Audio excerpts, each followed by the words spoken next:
accès au laboratoire nous est quasiment, même dans les lycées cliniques allemands, nous est quasiment impossible, parce qu'un laboratoire contient 18 postes, 24 au maximum. Il y en a régulièrement quelques-uns qui sont en panne, et puis bien sûr il n'y a pas suffisamment de personnel pour effectivement remettre tout ça en état. Donc nous ne pourrons que rarement entraîner les élèves à la compréhension auditive en laboratoire en tout cas, et à l'expression orale. On était aussi entraînés à avoir des raisonnements logiques qui se tenaient. Bon, ça, cet exercice-là n'est plus du tout fait. Toujours d'analyser une situation en mesure de comprendre un texte politique quand on va le fournir, mais de savoir lire entre les lignes. Et c'est plus que va faire l'école, c'est tout le rôle de l'école, et ça on peut le déplorer fortement.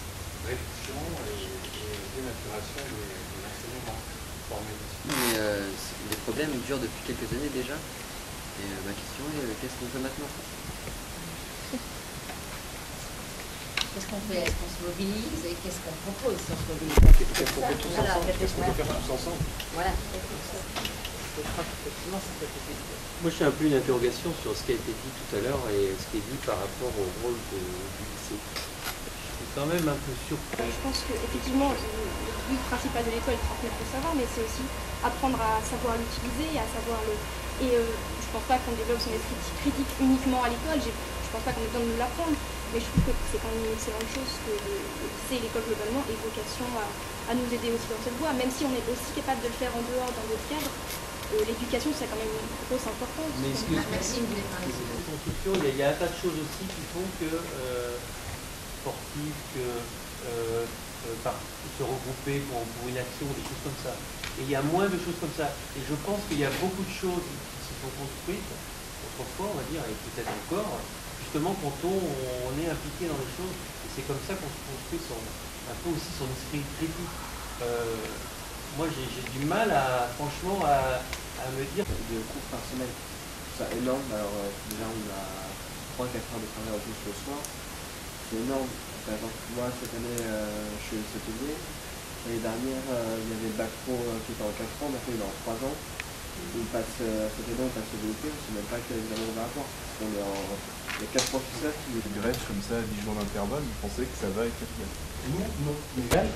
Mais pour vous, respectivement, quel est l'impact de la perspective 2012 par rapport à votre action, par rapport au lobbying que vous pouvez avoir vis-à-vis des différents partis politiques, des candidats? Enfin, je sais que nous, l'UNL, on approchera les différents candidats pour poser nos revendications et voir qui, même si évidemment il n'y a pas de lien, mais quand même c'est notre rôle aussi en tant qu'organisation de jeunesse d'aller essayer de peser sur le débat. Mais savoir, vous, en termes... Je suis partie du Bureau national de l'UNL, les propositions, on va les formuler avec toute l'organisation et en pensant à la jeunesse en général. Et nous sommes indépendants et nous irons voir chaque candidat en leur mettant sur la table un dossier qu'on aura préparé avec l'ensemble de l'organisation, en ayant préparé ce dossier, en allant militer tous les matins, en ayant des discussions avec les lycéens, et on ira voir tous les candidats et on sera indépendant, ça il n'y a pas de doute, en leur disant bah voilà, maintenant vous prenez vos responsabilités. Alors Régis, où passe tout cet argent là qu'on nous pique de l'école? La question des moyens se pose quant à l'école, c'est la condition nécessaire, c'est le sine qua non. Maintenant, c'est aussi une transformation de l'école qui est en train de se jouer, et cette question de la transformation de l'école, on la voit à travers un élève consommateur. On cherche à faire de l'élève un futur consommateur et non pas un futur homme ou une future femme libre. Des gens qui pensent, des élèves qui pensent, des élèves qui ont un esprit critique, de futurs adultes qui ont un esprit critique et qui soient capables de regarder le monde dans lequel ils vivent et de se regarder, c'est pas ce dont les gouvernants aujourd'hui ont besoin. Ils ont besoin de gens qui soient obéissants, qui soient serviles, qui, à la limite, qui aillent vers une main-d'œuvre servile, exploitable et qui ne revendique surtout pas. Est-ce qu'on a besoin aujourd'hui d'être aussi formé qu'autrefois? C'est ça la question en fin de compte, parce que bon, est-ce qu'on a besoin d'autant d'ingénieurs? Est-ce qu'on ne peut pas aller chercher des ingénieurs chinois ou des ingénieurs indiens, comme ça peut se faire déjà aux États-Unis ou en Allemagne, et pour pas avoir besoin de dépenser de l'argent pour former par exemple des ingénieurs et même des médecins. J'ai vu un article où on allait chercher des médecins roumains pour remplacer les médecins qu'on ne forme pas en France. Voilà. Donc on a peut-être besoin de moins en moins de gens d'élite, où l'élite est de plus en plus réduite, et on a, comme dit Régis, plus besoin de gens avec un niveau moindre, qui arrivent à se débrouiller un petit peu, qui ont quelques compétences et qui sont beaucoup plus malléables, et on pourra pressuriser beaucoup plus facilement. Alice, c'est difficile d'être lycéenne aujourd'hui? Je pense que déjà, ça dépend beaucoup du milieu dont on vient, du lycée dans lequel on est, de la classe qu'on a. Alors effectivement, il y a quand même beaucoup d'inégalités encore au lycée, donc c'est vrai que pour moi, ça va à peu près, mais il y a des élèves pour lesquels c'est très difficile, surtout pour ceux qui ont la réforme. Et puis c'est vrai qu'en classe, à 35, en langue, à 24, on ne peut rien faire. Les professeurs et les élèves sont totalement démunis. Donc oui, je pense que c'est difficile. Vous allez pouvoir vous mobiliser dans les prochains jours? Ah bah oui, l'UNL est là pour ça, on est là pour défendre les élèves, et ça passe aussi par une mobilisation. Donc forcément, on va être là pour les manifs, on va tracter, on va faire tout ce qu'on peut. Par exemple, c'est au conseil d'administration qu'on examine la dotation horaire globale, c'est-à-dire le nombre d'heures qui est attribué à l'établissement, et donc c'est aussi au CA qu'on...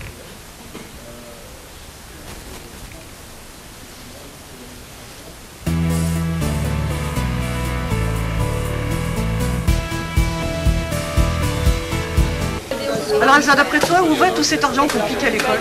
Alors notamment, l'argent va dans les écoles privées, parce que notamment avec la loi Carle qui fait cadeau de milliers d'euros à l'école privée, c'est tout cet argent qu'on n'investit pas dans l'école publique, et c'est les différents cadeaux qu'on peut faire à l'école privée. Ça peut être aussi tous les cadeaux fiscaux qu'on fait aux personnes les plus riches au niveau de l'État, et c'est tout ce qu'on n'investit pas dans l'éducation, ce sont des choses qui dégradent notre école publique, laïque, et qui devient ça devient un scénario un peu catastrophe, puisqu'on est avec des classes surchargées, mais vraiment avec des élèves à 39, des options supprimées, des élèves qui font des profs qui sont plus formés, et donc moi je pense que investir dans l'éducation, c'est quand même investir dans l'avenir, et que c'est pas parce qu'il y a la crise, bien que Châtel dise le contraire, au contraire il faut investir dans l'éducation pour investir dans notre avenir, parce que nous sommes quand même la future génération de travailleurs, et le seul rempart face à la crise, c'est quand même le diplôme. Voilà. Aussi dans quel contexte, de temps en temps une portée particulièrement nationale, et c'est aussi grâce à la fédération LGBT. Inversement, on travaille l'un avec l'autre. On siège au RAVAD, réseau d'assistance aux victimes d'agression et discrimination. On siège à la HALD, qui est devenu défenseur des droits. Ils ont fait un grand regroupement d'organisations soi-disant indépendantes. On siège à l'ILGA Europe. L'ILGA Europe, c'est International Lesbian and Gay Association, électurée autour de 4 grands axes. Moi, j'ai regroupé ces axes en 2 pôles. Le pôle Agir, que j'appelle le pôle militant, parce que ça a toujours été militant, c'est militant et ça restera militant. Et le pôle Être, que j'ai appelé le pôle Friendly, c'est-à-dire un pôle plus sacré, convivialité, parce que tout le monde n'est pas militant dans l'âme. Donc 4 commissions qui sont assez transversales et qui se retrouvent un peu dans ces 2 pôles. Une commission très très importante, qui est particulièrement militante, c'est une commission juridique homophobe. C'est par le CDS, tu as d'autres exemplaires avec le CDS dans les jours. Ouais, oui, tout est sur la table derrière. Il y a des cartes, des autocollants, il y a des plaquettes, on a refait toute notre cartographie, toute la communication internationale.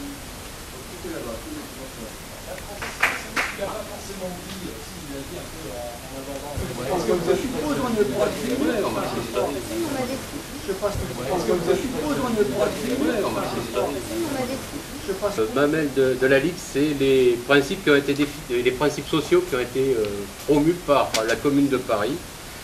Le droit au logement, puisque c'est un problème de logement, le droit à l'éducation, le droit à la protection sociale, et donc évidemment notre position sur ces questions-là, c'est plutôt de dire que c'est un investissement et que c'est pas un coût pour la société.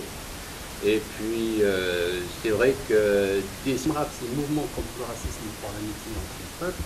Il a été créé en 1949 à l'initiative de résistants et d'anciens déportés. CIMRAP n'a cessé de combattre toutes les formes du racisme depuis cette époque-là. Alors l'OMRAP a pour objectif de favoriser les relations entre les différentes nationalités vivant sur notre sol, combattre les violences, combattre le racisme sur toutes les formes. S'ajoute à cela dernièrement une montée de l'islamophobie en puissance due à la politique. Et si vous le permettez, comme je me suis... Je m'exprime là au titre du RESF 17, le réseau d'éducation sans frontières. Le RESF, à la différence de la LDH et du MRAP, n'est pas une association. Donc il n'y a pas de président, il y a des porte-paroles, il y a des coordonnateurs, des référents, mais il n'y a pas de président. C'est un réseau qui rassemble différentes organisations, essentiellement associations, organisations syndicales, dont pour les associations la LDH et le MRAP et l'UNL au niveau national pour ce qui est le versant syndical, et puis aussi la FCPE au niveau des fédérations de parents. Extrêmement court. C'est ça un petit peu la différence. Donc voilà en gros moi ce que je veux dire rapidement. Je ne reprendrai pas parce que j'ai dit beaucoup de choses déjà. Je vais aussi revenir sur la question de la dérive et sur le mot dérive, parce que ça a été dit